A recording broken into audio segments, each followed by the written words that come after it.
What would you say has been your most memorable moment with Penn State lacrosse these past 4 years?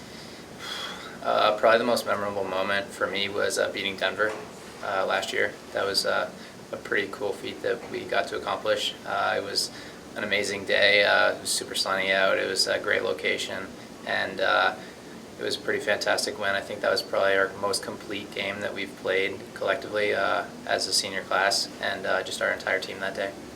And coming to Penn State from a Canadian box lacrosse background, what did you learn most about your style of play at field lacrosse?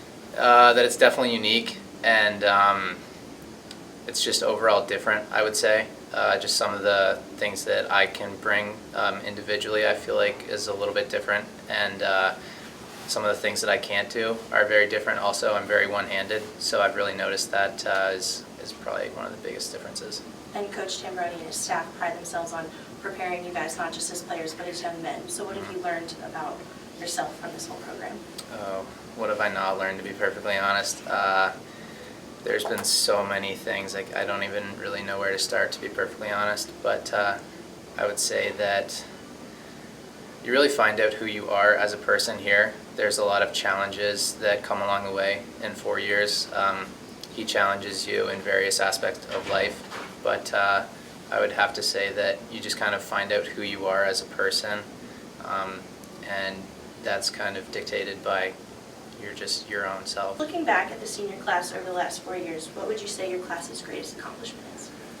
I would say the greatest accomplishment for our class is just changing the culture. The biggest thing coming in, it's not wins and losses, it's kind of going along the journey and trying to gain relationships and make yourself a better person. So I would say changing the culture of the entire team was a huge thing that we wanted to do this year, and I think that's one of the biggest things that we have in the locker room this year.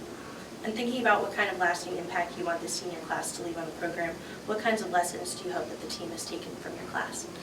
Just a leadership role. I mean, just looking back on it, we have a lot of kids that play, and they can take a little piece of what we do and add it to what they do next year. I think that's one of the biggest things. So I think just using our leadership and building off of that, I think that would be huge for them. And kind of just going off of what you just said, if you had one piece of advice for the juniors who are going to be rising seniors, what would it be? Make it your own. The biggest thing is not going off of what someone else do. Just make it your own and own it.